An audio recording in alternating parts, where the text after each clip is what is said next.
Bismillahirrahmanirrahim. Assalamualaikum warahmatullahi taala wabarakatuh. Alhamdulillahilladzi hadana li hadza wa ma kunna linahtadiya laula an hadanallah. Asyhadu an la ilaha illallah wa asyhadu anna Muhammadar Rasulullah. Allahumma salli ala sayyidina Muhammad wa ala alihi wa ashabihi wat tabi'in wa tabi'ihim bi ihsanin ila yaumiddin, amma ba'd. Syukur kita ke hadrat Allah Subhanahu wa taala. Pada malam ini kita dapat berjumpa semula dalam keadaan yang jauh lebih ramai bilangannya. Saya mengucapkan terima kasih kepada pembantu saya, Tuan Alif, yang memulakan inisiatif membentuk ataupun membuka grup WhatsApp supaya lebih mudah untuk kita pejabat tanah lah. So urusan pusaka di pejabat tanah kita panggil pusaka kecil, urusan pusaka di mahkamah tinggi saya panggil pusaka besar. Kalau yang tu kecil, yang ni kita panggil besar lah, macam tu. Ada juga yang panggil pusaka biasa, di mahkamah tinggi tu panggil pusaka biasa. Kalau urusan di amanah raya saya panggil sebagai pusaka ringkas, tapi itu hanyalah uruf lugawi, satu bahasa-bahasa untuk memudahkan faham lah. Jadi harta, so pengurusan harta pusaka di Malaysia ni dia berdasarkan kepada harta. Kita kena bahagikan dulu kategori harta. Baru ni pun ada orang tanya saya, macam mana saya nak tuntut harta pusaka? Saya pun tanyalah arwah ayah dia meninggalkan. Arwah ayah ni meninggalkan harta apa? Jadi dia susah nak jawab dekat saya, ayah dia meninggalkan harta apa. Jadi saya pun susah dah nak explain. Kalau dia langsung tak tahu harta ayah dia, and then kena cari harta dulu lah. Kena cari dulu, siasat dulu harta si mati, baru kita tahu macam mana kita nak urus. Baru ni pun ada si mati meninggalkan tanah, dia kata. Saya kata okey lah, kalau meninggalkan tanah kita boleh bawa ke pejabat tanah. So okey lah, tak apalah, saya akan pergi ke pejabat tanah, saya akan minta pejabat tanah cari tanah-tanah yang dimiliki oleh si mati. Saya kata memang jeng. Kita tak boleh buat carian di pejabat tanah dengan kita bagi CJ mati si mati untuk pejabat kereta. Tadi saya rasa dia cari daripada maklumat lembaga hasil. Sebab bila dia present dekat saya, dia bagi laporan lah. Bila kita bayar kat dia tu RM1,500 contohnya, dia akan bagi laporan, dia akan cerita kat situ si mati ni pernah melakukan transaksi berikut.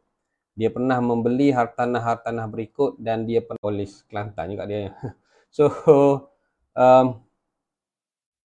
kita pula Elih ada benda tu, so kita tahulah yang ni yang pernah dijual mungkin dah tak jadi harta pusaka si mati lah, sebab dia pernah jual.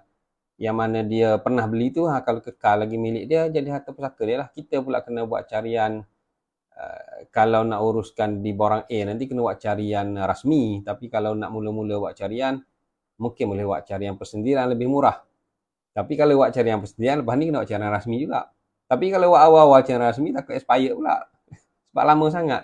Pandai-pandailah macam mana nak buat carian tu. Carian rasmi dengan carian persendirian sama je maklumat, cuma carian rasmi tu dia ada cop dan tanda tangan daripada pejabat tanah. Walhal dia dilahirkan oleh ibu yang sama, komputer yang sama je. Tapi pejabat tanah pun dia lain, beza pula. Sistem komputer tu sama je, tapi itulah. So daripada maklumat tu pula saya buat carian dan saya dapat. Saya rasa dalam 5 keping si mati tu ada tanah lah, berbaloi juga lah kot. Si balu tadi buat yalah dah bayar RM1,500 kepada private investigator. Carian pula satu persatu untuk memastikan nama itu adalah nama si mati lah. So memang kena ada maklumat. Kalau tak ada maklumat harta, memang kita tak tahu kita nak bawa ke mana. Jadi yang tanya saya tu, saya tanya dia balik, dia pun senyap lah. Senyap tu saya tak tahu sama ada dia nak merahsiakan kekayaan si mati, ataupun dia memang tak tahu pun harta si mati. Sebab itulah saya menggalakkan kita buat file faraid peribadi ataupun file pewarisan pusaka individu. Pandai-pandailah, bubuh je lah nama apa pun. Tetapi kita di solusi pewarisan pun ada produk yang kita akan bantu customer kita untuk menyediakan file pewarisan individu. File pewarisan individu. So buka file tu, muka surat depan file tu adalah cover file adalah cover innalillah kan. Innalillah kita mati ya. Tapi tak hati lagi kita, tidur lagi. Buka muka surat pertama tu, CJ mati saya, hidup lagi kitanya, CJ mati saya kan. Tapi kita letak satu kertas kuning yang, ataupun kita tipu-tipu ya CJ mati kita. Bukan susah pun nak tipu, guna Adobe Photoshop apa semua kan. CJ mati saya, tapi saya hidup lagi. Lepas tu, kita buatlah kandungan indeks kan, indeks wasiat ke, senarai harta, senarai waris, banyaklah benda-benda tu. Benda tu saya cerita lain kali lah, saya cerita kat sini. Maknanya kita ada file benda tu mudah kan. Kalau kita ada 2-3 isteri pun, kita senaraikanlah kat situ dan kita letakkan sijil perkahwinan isteri-isteri. Kalau yang disembunyikan, siap letak gambar lah supaya mudah. Kalau dia menangis di pusara pun, inilah madu kau kan, barulah cepat mati ya. Cepat mati si isteri, cepat mati sebab terbocor rahsia. So pandai-pandai kita buat kat situ. Kalau yang saya buat tu senarai waris dan saya siap kirakan faraid yang terkini sekira saya mati sekarang lah. Tapi faraid tidak akan berubah. Mungkin anak kita mati dulu, mungkin ibu bapa kita mati. Masa kita buat file tu dia masih lagi hidup. Cuma kita nak suruh mudah. Lepas senarai, kita bagi dokumen situ mana sijil lahir, IC, sijil kahwin. Kalau mak ayah dah mati, sijil mati mak ayah. Semualah kat situ, banyak saya tak nak ceritanya tu. Saya topik kita bukan nak ceritanya tu, yang tu dalam kategori perancangan. Sekarang ni dah mati dah pun. Sudah mati ni macam mana kita nak uruskan, mana kita kena tahu harta. Orang itu semua harta alih. Sebab di beberapa negara dia bahagikan pula kepada harta intelek sebenarnya. Harta intelek, harta kripto, wang kripto. Malaysia ni tak ada. Semua benda tu dia masukkan alih. Selain tak alih, semua alih. Harta intelek adalah harta alih. Wang kripto kalaulah dikatakan sebagai harta, jadi harta alih lah. Kalau tak lah. Patuh syariah, tak patuh syariah pun tak habis-habis lagi bahas. Tawakuf. Tak berani lagi nak bagi. Yalah dah tak berani lah, tak apalah. So maknanya selain daripada harta tak alih, semuanya harta alih di Malaysia ini. So mudah je lah. So harta alih contohnya ialah wang simpanan, tabung haji, KWSP, saham amanah, saham syarikat, kenderaan, kan bursa, saham di bursa, saham di public, saham ni lain, saham syarikat Senin Berhad lain, saham syarikat Berhad lain, kan, akaun CDS kan, akaun CDS. Itu semua harta alih. Harta tak alih ialah apa-apa yang ada pada geran tanah tu lah. Sebab apa benda ni penting? Sebab ini akan menentukan bagaimana kita menguruskan harta pusaka si mati. So kalau tengok kat sini kita ada 4 institusi yang penting. 4 institusi yang penting. Yang pertamanya saya panggil pusaka ringkas bagi kes harta pusaka si mati. Si mati hanya meninggalkan harta alih sahaja, tidak lebih daripada 600,000. Dia ada harta alih saja, dia tidak ada tanah. Dan nilaiannya ialah kurang daripada 600,000, maka surat kuasa boleh dikeluarkan oleh amanah raya. Ada yang harta tak alih ni, ada yang tanya tentang rumah yang boleh dialihkan. Dan zaman dulu kan kita boleh angkat rumah tu. Kalau rumah yang boleh dialihkan, bagi saya harta alih lah. Satu kampung buat gotong royong angkat rumah. So boleh dialihkan. So kita tengoklah emas apa semua tu harta alih. Yang geran tanah tu adalah harta tak alih. So yang kat sini ni, kita belum ada satu one stop center, satu pusat sehenti.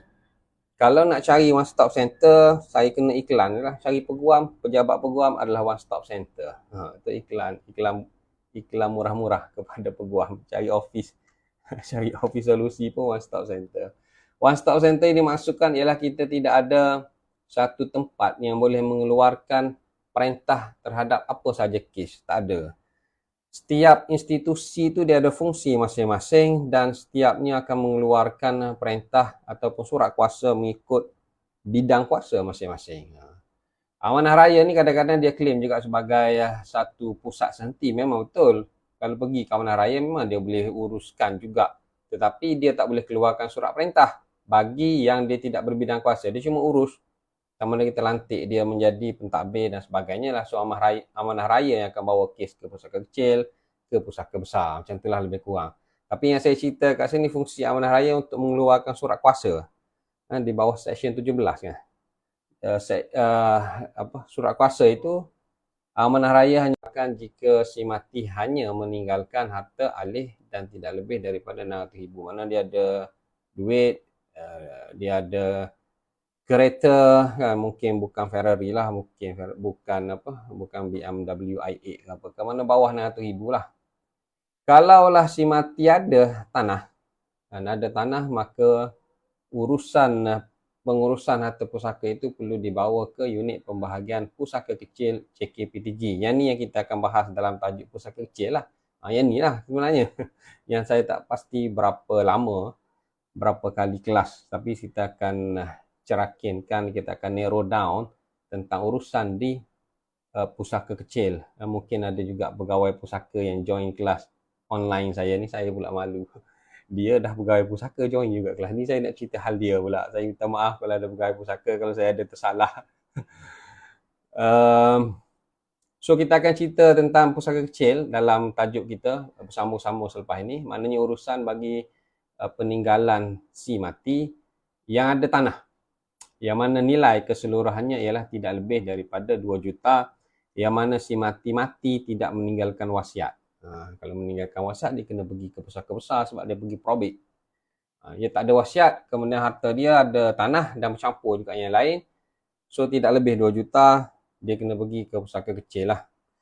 Pindaan sudah pun dibuat untuk menaik taraf unit pembahagian pusaka kecil, menguruskan harta pusaka si mati sehingga 5 juta.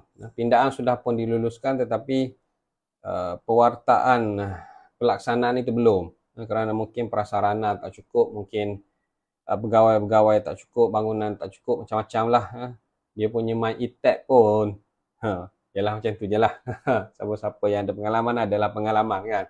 So banyak lagi improvement yang perlu dibuat, tapi kita berfikiran positif dan kita mendoakan unit pembahagian pusaka kecil suatu hari nanti menjadi begitu besar, raksasa, supaya dia boleh menguruskan harta pusaka dengan lebih efisien, dengan lebih baik lah. Kemudian kalaulah harta alih itu melebihi 600,000 ataupun harta tak alih tadi melebihi 2 juta, ni dia campur alih dengan tak alih dalam lingkungan 2 juta. So kalaulah lebih, maka dia pergi kepada Mahkamah Tinggi Sivil. Bukan Mahkamah Tinggi Syariah, Mahkamah Tinggi Sivil. Walaupun orang Islam, pergi ke Mahkamah Tinggi Sivil. Kalaulah kita tak tahu, kita ingatkan harta pusaka arwah itu adalah bawah 2 juta, kita filekan di JKPTG buat penilaian, JKPTG hantar. Kita kan online. Bila kita online, dia hantar maklumat tu kepada JPPH kata ini dah lebih 2 juta, maka pusaka kecil yang akan buka file di Mahkamah Tinggi. So dia akan bagi notification menggunakan borang I kalau tak silap saya. Kalau silap pun tak apa sebab saya bukan pegawai.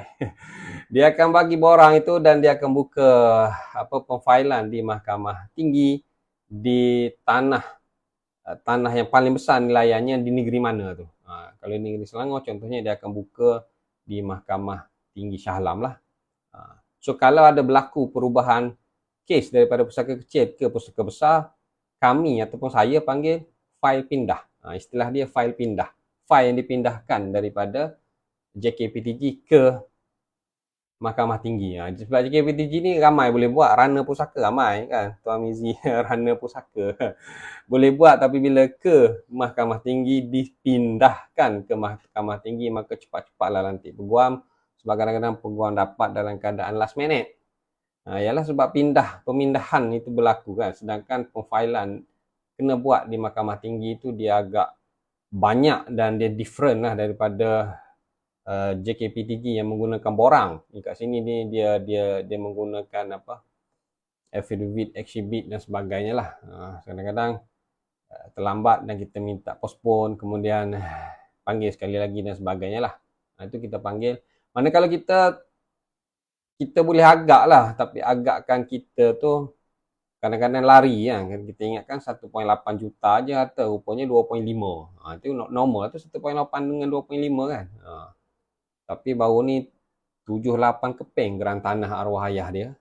Dia file kan pusaka kecil juga. Memang lebih. Saya kata takkanlah 78 keping geran tanah ni nilai tak lebih 2 juta bang. Tak tahulah, saya tak tahulah saya. Tapi tak apa, file tu dah settle dah dapat dah geran LA. Fungsi mahkamah syariah bukan hanyalah, maknanya mahkamah syariah ini fungsi dia untuk menentukan siapa waris dan berapa bahagian waris tersebut. Kita panggil penentuan perakuan pewarisan, maknanya nak menentukan siapakah waris si mati dan berapa pecahan setiap waris. Maknanya nak faraid je lah. Orang ramai panggil sijil faraid, tapi sebenarnya termai lebih tepat ialah perintah faraid. Maknanya dia mengesahkan siapakah waris si mati. Kalau berlapis lah. Dan portion faraidnya. So dia bukan sijil faraid tak laku. Jangan cakap sijil faraid tak laku, kesian sijil faraid. Dia laku, tetapi kena caranya lah. Jangan bawa perintah faraid ke pejabat tanah nak tukar nama dalam geran tanah kepada nama mengikut perintah faraid. Kat situ tak laku. Dia ada cara dia. Tapi kalau dah bawa ke pusaka kecil, tak payahlah susah payah pergi mahkamah syariah untuk buat perintah faraid. Kan? Saya berbincang dengan penolong kanan penolong ketua pengarah JKPDG HQ Puan Nur Rashidah. Saya ada kes 4-5 lapis kematian. Saya bimbang, saya kata saya kena pergi mahkamah syariah kot untuk buat perintah faraid. Dia kata tak payah, kalau within kita punya bidang kuasa 4-5 lapis pun kita boleh kira lah tuan. Wah, tak apa, bagus. Saya kata tak apa. Saya selalunya submit kepada pusaka kecil, saya dah kira faraid siap-siap. Saya buat gambar ajar dan saya buat pengiraan lapis demi lapis untuk membantulah. So maknanya kalau boleh terus kepada pusaka kecil, saya tak payah pergilah kepada mahkamah syariah. Kalau puan pun dah cakap macam tu. Bahkan kalau ikutkan dia, pernah kita buat pengiraan faraid berbeza daripada kiraan faraid di mahkamah syariah, tapi kita yakin dengan pengiraan kita. Sebab kita pun siasat juga. So, kita tak perlu bazir masa pergi perintah faraid di mahkamah syariah kalau kita bawa kes ke pusaka kecil. Sebab pusaka kecil dia sudah pun well trained, pegawai dia sudah pun dilatih untuk memahami faraid dan boleh membuat kiraan faraid. Dan dia dibantu oleh sistem e-faraid sebenarnya.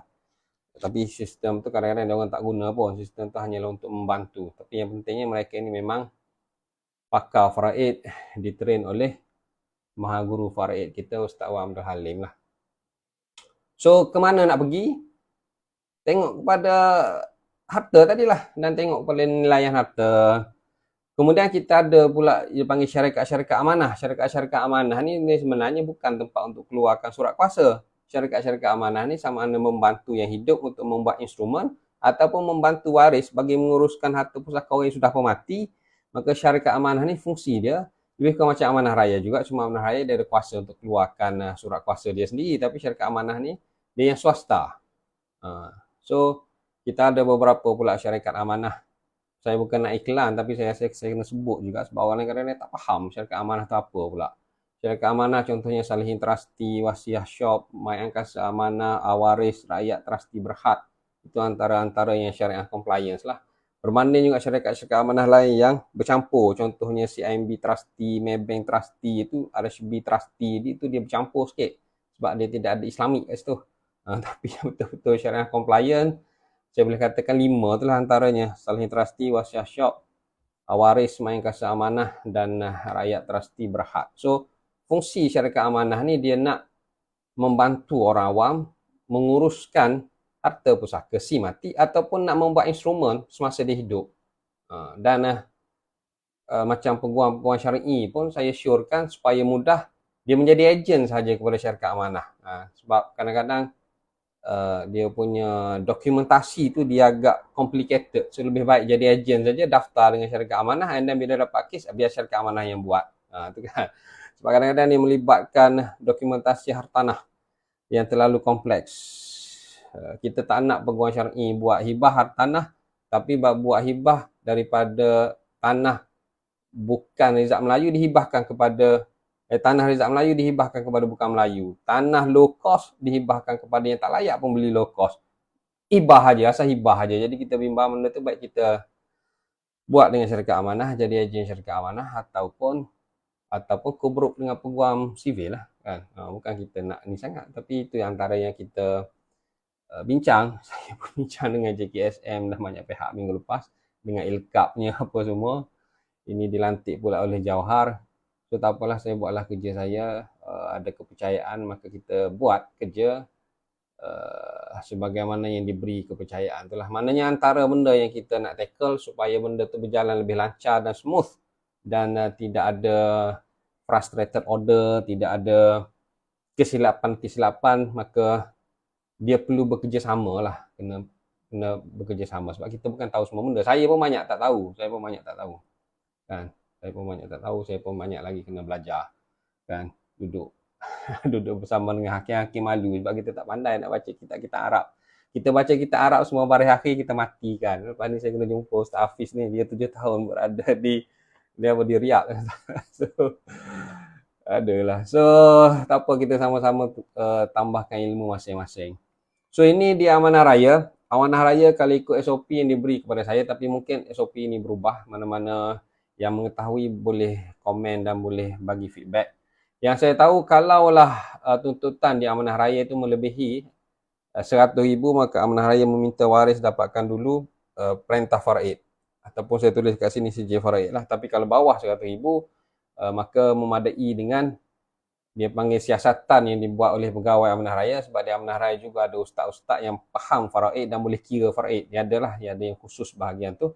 Kadang-kadang dia orang ni memang lebih laju daripada saya dan sebagainya lah. Sebab dia orang memang hari-hari duk kira faraid di Amanah Raya contohnya lah.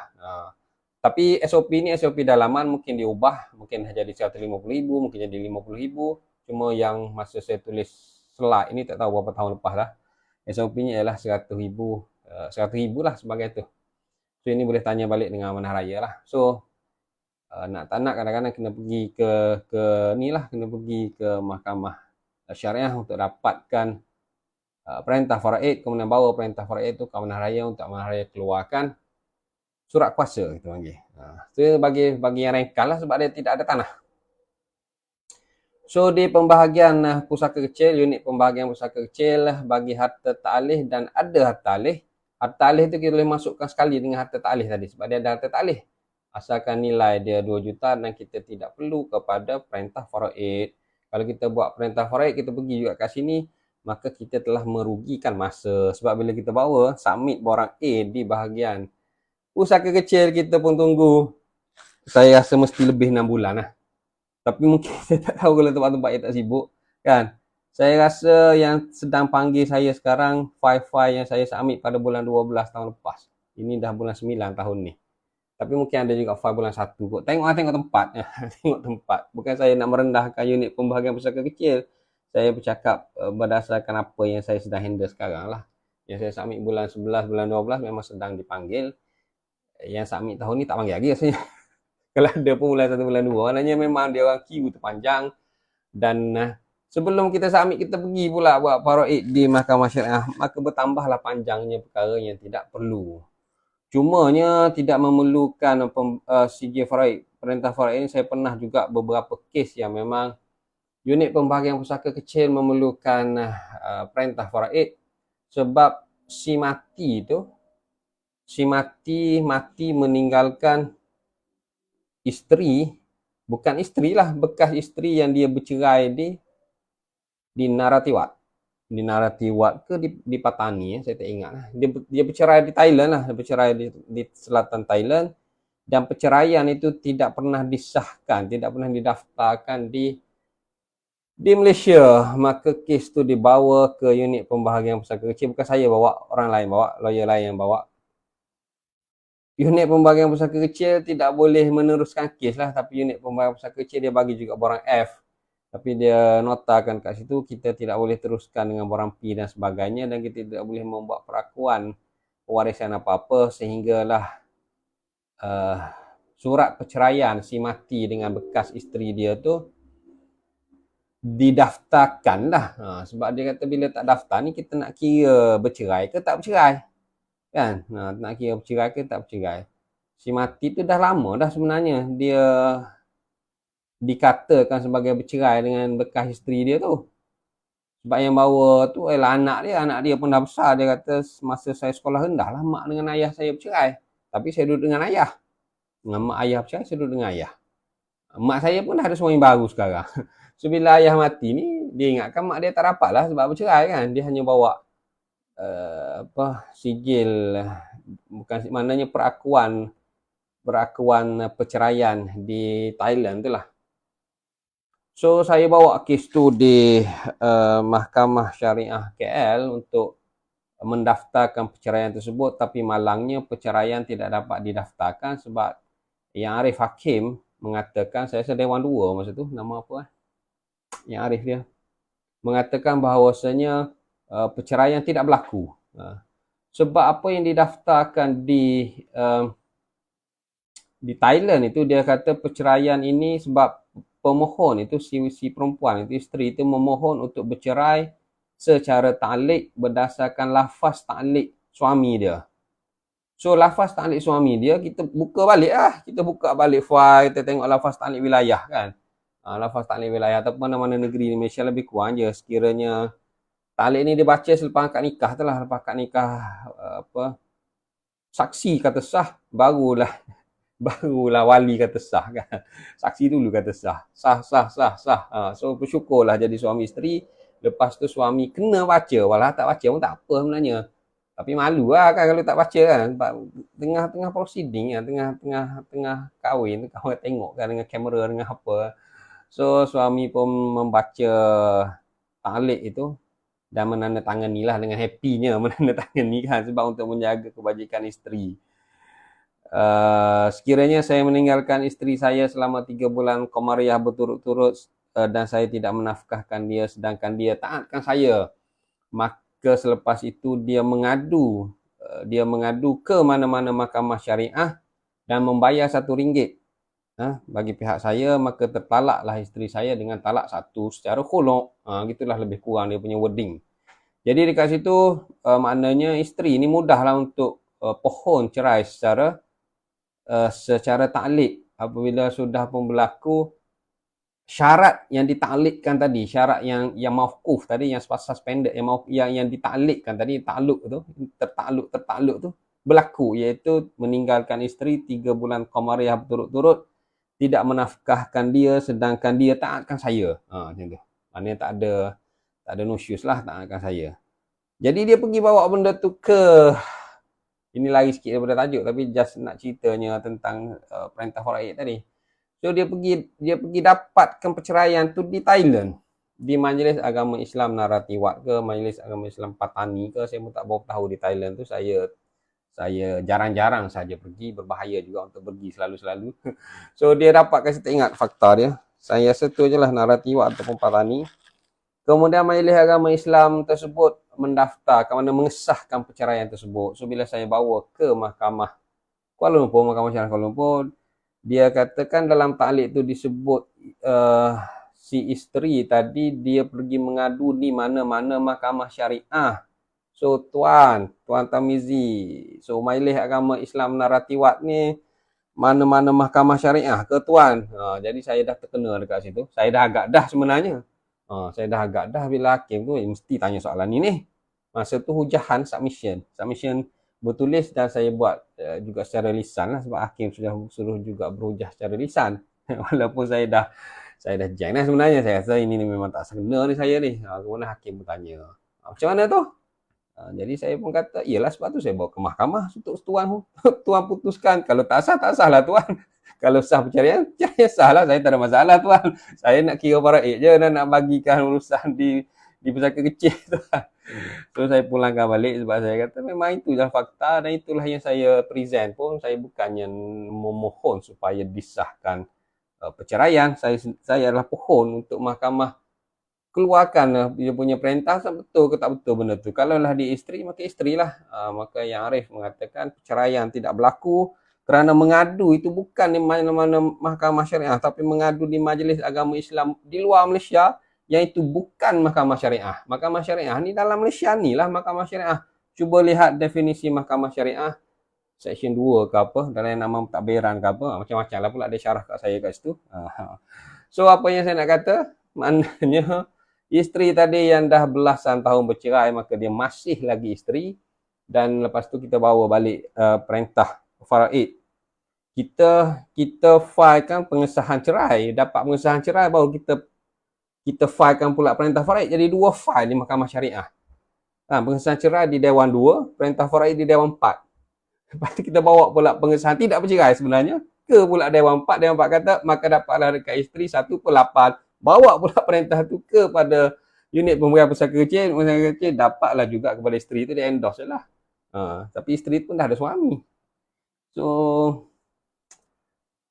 itulah, bukan saja kahwin perlu didaftarkan, cerai juga perlu didaftarkan. Sebab kalau kes-kes macam tu memang kita kena buat perintah faraid. Sebab pusaka kecil kata kami tak boleh teruskan kes ini sebab ada fakta yang tidak disahkan. Macam tu.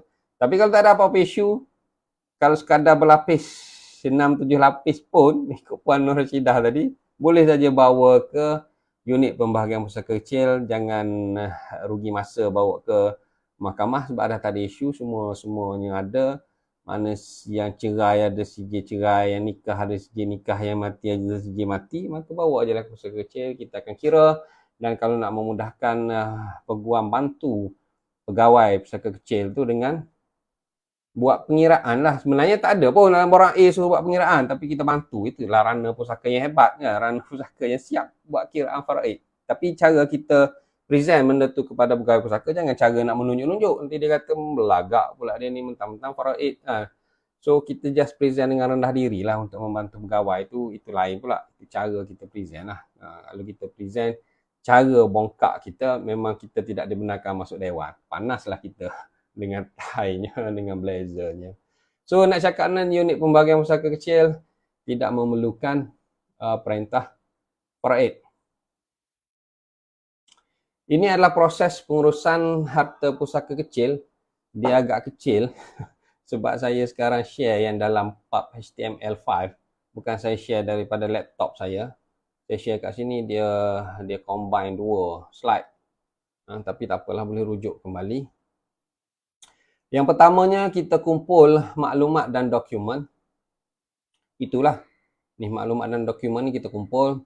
Yang saya ceritakan tentang file faraid tadi. File faraid peribadi, file pewarisan peribadi dan sebagainya. Ini antara mungkin indeks ini boleh dibuat. Yang pertamanya kita buat inilah sijil mati. Tak adalah sijil mati kita hidup lagi. Tapi ada ruang untuk letak sijil mati kan. Letak satu tab. Yang ni antara yang sedang saya develop dengan pakar-pakar IT, pensyarah-pensyarah IT di KUIS. Ataupun sekarang jadi UIS, Universiti Islam Selangor, yang telah diberi geran oleh pihak Universiti Islam Selangor ni. Dia punya main shareholder ialah MAIS, Majlis Agama Islam Selangor. Dia bagi geran dekat pensyarah IT dia untuk buat satu projek yang dia panggil Smart Pusaka. Smart Pusaka ni masa kita hidup, dia apps, mobile apps. Kita dah pun download dokumen kita, maknanya file faraid peribadi kita ni dalam bentuk software. Kita dengan ID password kita tu, dan kita masukkan dalam bentuk PDF kita tu dalam server Smart Pusaka tadi. Kita masukkan kat situ benda-benda ni lah. Salinan sijil nikah, salinan sijil lahir. Kita akan adalah senarai waris, ni dokumen bla bla bla lah. Maknanya kad pengenalan anak-anak apa semua, buku bank, saham, salinan geran. Kalau masih lagi hak milik dituntut dengan bank pun tak apalah. Kan? Salinan geran tanah, kita buat benda tu dalam bentuk PDF dan kita simpan. Sebab lepas ni bila kita mati, waris kita boleh cari kat situ. Saya adalah waris kepada Ahmad. Sekarang ni Ahmad sudah pun meninggal. Ini adalah sijil mati Ahmad. Dan ini adalah sijil lahir saya menunjukkan hubungan saya dengan Ahmad. Saya adalah anak kepada Ahmad. So saya pohon Smart Pusaka untuk saya mendapatkan dokumen-dokumen yang pernah arwah ayah saya simpan pada Smart Pusaka ini. So dia boleh akses dan dia dapat terus. Tak payahlah nak cari private investigator dan apa semua. Semua tu dah ada dalam bentuk tu dan kita akan beri kepada si Ahmad, anak kepada Ahmad tadi untuk menguruskan. Sebab antara fungsi Smart Pusaka yang kita bincangkan ialah pendokumentasian si hidup. Maknanya file faraid peribadi dia tu ada dalam bentuk software dia, ada dalam bentuk apps. smart pusaka kita panggil. Tapi peringkat awal baru bincang. Tapi kalau jadi itu maknanya antara memudahkan kita semasa hidup dan memudahkan waris kita lah. Cuma kita bincang lah macam mana servernya, macam mana kita nak charge-nya, siapa nak jaga apa semua benda-benda macam-macam lah kena bincang. Tapi itu antara yang idea yang apa dikemukakan setakat ni lah. Sebab pejabat tanah ke unit pembahagian pusaka kecil sekarang ni saya difahamkan semua submission borang A adalah secara online melalui web MyETAB. So ringkasnya kita submit dulu online, lepas tu kita generate borang A daripada sistem tu. Kadang-kadang yang baru ni pun yang meninggal ialah isteri. Umur dia pun dah 65. Isteri meninggal. Anak-anak tak nak tolong pula si ayah. Si ayah kata aku pencen letih lah, aku nak tengok komputer. Tak apalah tuan. Tuan nanti saya je lah. Kita duduk lepak kedai kopi. Rupanya dapat klien juga kedai kopi. Ya, anak-anak yang mengadu, anak-anak tak nak tolong kan. Anak-anak tak nak tolong. Dia pergi pejabat tanah kata, pakcik kena submit online pakcik. Iyalah submit online. Dah macam tu lah. So anak-anak tak nak tolong ayah macam tu lah. Nak harta mak tapi tak nak tolong ayah macam tu lah. So tak apa, dia submit, dia boleh lantik saya boleh tolong submit kan. Kita submit borang A melalui online, kita generate borang A dan kita bagi kepada pemohon tadi untuk menandatangani borang A tadi di hadapan Pesuruh Jaya Sumpah lah. Ini saya ceritakan prosedur ringkas dia dulu. Borang A kita submit, kemudian pegawai akan hantar borang B, apa yang saya faham pegawai pusaka tu. Tapi dia hanya hantar borang B ni, saya rasa lepas kita hantar borang A yang fizikal macam yang fizikal dan kita hantar, barulah dia hantar borang B. Borang B ni pejabat tanah ataupun unit pembahagian pusaka kecil memohon maklumat daripada Mahkamah Tinggi, iaitu di bahagian kuasa mati. Bahagian kuasa mati terletak di aras 2 sayap kiri Mahkamah Tinggi Sivil, Mahkamah Tinggi Kuala Lumpur, Jalan Duta. Sekarang Jalan Duta pun ubah nama dah kan. Mana di Mahkamah Tinggi Kuala Lumpur tu ada di tingkat 2 sebelah kiri, ataupun dia panggil aras 2 sayap kiri. Bahasa mahkamah dia panggil aras. Sebelah kanan sebelah kiri tu dia panggil sayap. Itu bila kita bercakap macam tu, oh hebat ni, biasa mahkamah ni. Walaupun tak biasa pergi, tapi at least tahulah menggunakan istilah tu biar betul sikit. Aras 2 sayap kiri dia ada satu bahagian kuasa mati. Bahagian kuasa mati ni tujuannya ialah mendaftarkan semua pendaftaran. Dia panggil pusat sehenti bagi mendaftarkan semua pengurusan bagi harta pusaka si mati. Maknanya kita tak boleh nak berebut. Contohnya si mati ni mempunyai 2 orang isteri, seorang isteri berada di Temeloh, seorang isteri berada di PJ. So isteri ni tak ngam lah, dia tak ngam. Isteri 1 dengan isteri 2 ni tak ngam. So bila berlaku kematian, isteri yang kedua buat dulu, yang kat PJ ni buat dulu, tapi dia pun tak ada maklumat. Dia hanya ada sikit je maklumat. Dia ada maklumat harta yang dekat PJ dan anak-anak dia je lah. Dia tak ada pun maklumat untuk harta daripada isteri pertama. Yang keluarga isteri pertama pun dia tak ada pun maklumat. Dia tahu macam tu je. Ayah ni outstation sampai sudah outstation kan. Outstation saja kan. Jangan-jangan balik ke Temeloh, lepas tu outstation kan. 3 minggu outstation dekat PJ seminggu. Tak apalah, itu urusan ayah dia lah. Tapi maknanya dia pun tahu ayah dah ada dah isteri kat sana dan anak-anak dia kat sana. So bila matinya si ayah tadi, yang dekat Temeloh pun dia tak cukup juga maklumat dokumen ni tak cukup pun, sebab dia tak tahu pun anak-anak arwah ayah dia daripada isteri sana. Dia dengar cerita saja. Dengar cerita, nak tanya lebih-lebih takut. Jadi dua-dua pihak ni bila dia file kan, dia tidak akan dapat dokumen yang lengkap. Tapi kalau tak file, tak jalan kan? Tak jalan. Jadi isteri kedua contohnya dia filekan dulu di Petaling. Lepas tu isteri pertama filekan di Temeloh. Maka apabila isteri pertama filekan di Temeloh, maka yang di Temeloh tu dia panggil si kuning. Si kuning dan tidak boleh diproses kerana sudah ada pun permohonan sebelum ini.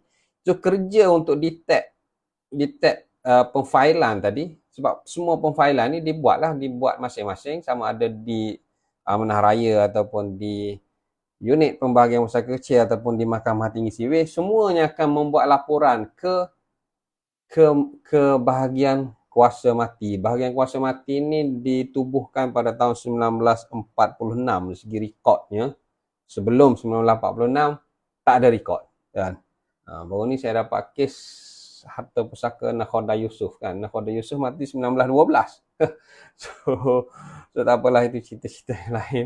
So maknanya dia panggil apa, bahagian kuasa mati ni, dia kalau ikut yang saya fahamnya, dia ditubuhkan pada tahun 1946. British lah kot, British tubuhkan lepas Jepun keluar kot. So 1946 ditubuhkan, daripada situlah dia bertindak untuk mengumpulkan maklumat. Maksudnya satu si mati itu satu file saja sepatutnya ada. Kalaulah file sebelum tu aktif, maka file yang kedua dia tak boleh jalan. So kenalah isteri yang file yang lambat tadi, dia kena combine bersama dengan file yang pertama tadi. So dia tak boleh lah, dia dah jeng macam tu, dia cari peguam lah. Bila dia dah tak boleh tu, cari peguam. Jadi peguam ni selalunya ambil kes yang dah pening-pening. Masa tak pening tu cari peguam, dia cari runner, dia cari, kadang-kadang dia cari syarikat mana pun kadang-kadang tak nak kes yang pening. Dia kata tak apalah, pening-pening macam ni susah kita nak habis dah, awak cari peguam je lah. Baguslah tu. So peguam ni memang dia akan sentiasa handle file apabila dah menjadi pening. Terutamanya peguam-peguam seperti saya lah, saya kata pening-pening kita cari Tamizi lah, yang tak pening bagi kat saya. Yang pening bagi kat aku, penat aku. So itulah cerita dia. Bahagian, dia panggil apa sini, bahagian kuasa mati ni, dia akan dapat detect permohonan-permohonan di seluruh Malaysia ni, untuk dia kumpulkan di situ, dan dia akan update kepada pihak sama ada sudah ada permohonan terdahulu. Kalau permohonan terdahulu masih lagi aktif, maka dia akan keluarkan borang C lah, sebab dia panggil borang C. Dia panggil borang C ni sama ada C kuning ataupun C putih. C kuning maknanya kena stop sebab traffic light kuning. Traffic light merah kena stop. Tapi dia panggil C kuning, mungkin kertas tu dia print pada warna kuning, saya tak pasti. Tapi dia panggil borang C kuning. Kalau C putih baru boleh jalan. Dan ini ramai yang tak tahu sebab borang C kuning ni penting untuk kita masuk. Kalau kita masukkan caveat pun akan jadi C kuning kan. Si mati, saya ada banyak kes tentang si kuning ni. Si mati meninggalkan isteri, dua juga isteri, satu kes lagi tu. Isteri kedua ni sudah pun dapat rumah yang dihibahkan. Dapatlah rumah hibah, hore-hore lah dia dapat perintah pengesahan hibah di Mahkamah Tinggi Syariah Kota Baru. Dia pun hore-hore, lepas tu dia kata macam mana hibah ni? Saya kata kita kena buat vesting order lah kot untuk kita daftarkan perintah hibah. So jumpa kat saya nak buat vesting order, saya buat carian, jumpa, tengok-tengok rupanya sudah pun ada perintah turun milik akibat kematian, didaftarkan tanah tersebut berdasarkan perintah borang I. Kita akan belajar lepas ni borang I. Maka dapatlah si isteri 1/16 dalam geran tanah.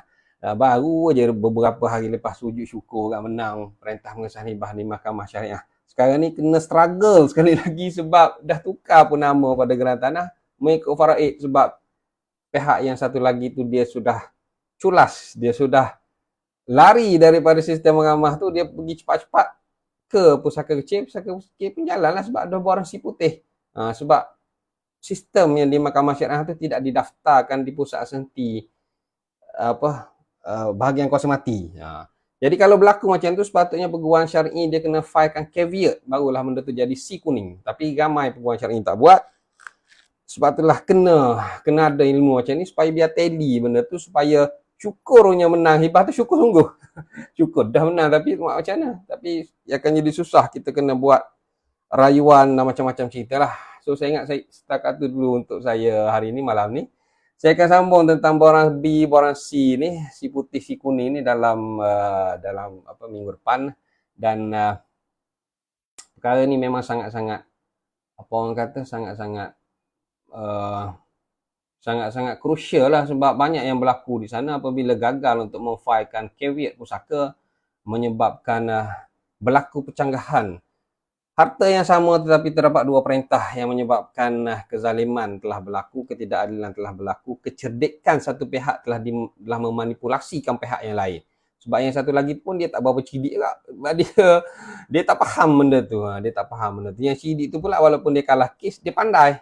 Dia cerdik teknikal lah. Jadi kena pandai lah urusan harta pusaka ni supaya berjalan dengan betul. Sebab sistem yang ada dekat kita ni, dui sistem kita, dia ada lag, dia ada kelompangan yang kadang-kadang dimanipulasikan oleh pihak-pihak untuk kepentingan diri sendiri. So kita kena faham benda tu lah. kita nak improve benda tu, itu peringkat lain. Itu peringkat lain.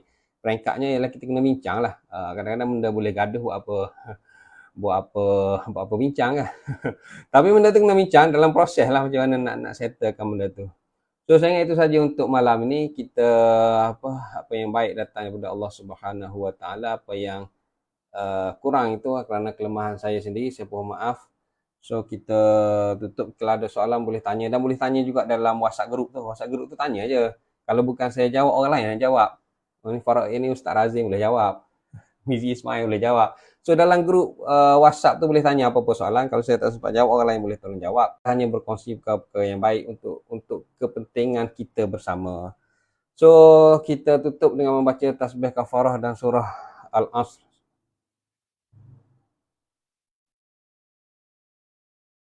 Wabillahi taufiq wa hidayah. Wassalamualaikum warahmatullahi taala wabarakatuh. Terima kasih semua.